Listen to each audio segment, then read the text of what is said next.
નમસ્કાર મિત્રો, આપ બધા જાણતા જ હશો કે ગુજરાતના વડોદરામાં રહેતા વિહાભાઈ કરશનભાઈ ભરવાડ નામના વ્યક્તિ દ્વારા વિશ્વની સૌથી લાંબી અગરબત્તી અંદાજે 108 ફૂટ લાંબી અગરબત્તી બનાવવામાં આવી છે. આ અગરબત્તી અયોધ્યામાં બની રહેલા રામ મંદિર માટે બનાવવામાં આવી છે.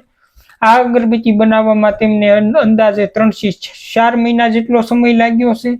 આ અગરબત્તીની ખાસ વિશેષતા એ છે કે આ અગરબત્તીને એકવાર સળગાવવામાં આવે તો લગાતાર 45 દિવસ સુધી સળગતી રહે છે અને લગાતાર 45 દિવસ સુધી મંદિરને સુગંધિત રાખે છે. મિત્રો, આ અગરબત્તીમાં 1475 કિલો ગીર ગાયનું ગોબર, 191 કિલો ગાયનું ઘી અને 300 કિલો જેટલા સુખડનો ઉપયોગ કરવામાં આવ્યો છે. 50 કિલો જેટલા ગુલાબનો ઉપયોગ કરવામાં આવ્યો છે. તો મિત્રો, આ અગરબત્તી હાલ 1 જાન્યુઆરીના રોજ અંદાજે 110 ફૂટ લાંબા ટ્રકમાં ચડાવી અને 150 થી વધુ લોકો સાથે અલગ અલગ વાહનમાં મોકલવામાં આવી છે.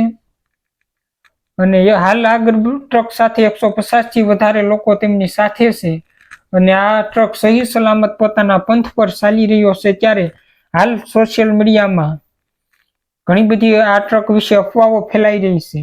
ઘણા બધા લોકો કહી રહ્યા છે કે આ ટ્રક પલટી ખાઈ ગયો છે, તો ઘણા બધા લોકો કહી રહ્યા છે કે આ ટ્રકનું એક્સિડન્ટ થયું છે.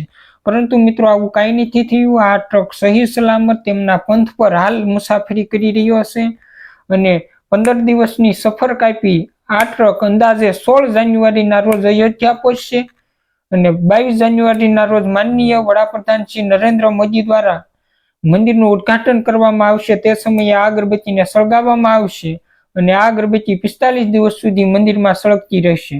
મિત્રો, તો આજે લોકો દ્વારા ખોટી અફવાઓ ફેલાઈ રહી છે, તે અફવાઓ દૂર થાય તે માટે આ વિડીયોને વધારેમાં વધારે શેર કરજો, જેથી ભાવિ ભક્તોની લાગણી ના દુભાય અને દરેક લોકો સુધી સાચી માહિતી પહોંચતી રહે. મિત્રો, આ સાથે સૌપ્રથમ તમે આપણી આ ચેનલમાં પહેલી વાર આવ્યા હો તો આપણી આ ચેનલને સબસ્ક્રાઇબ કરી દેજો.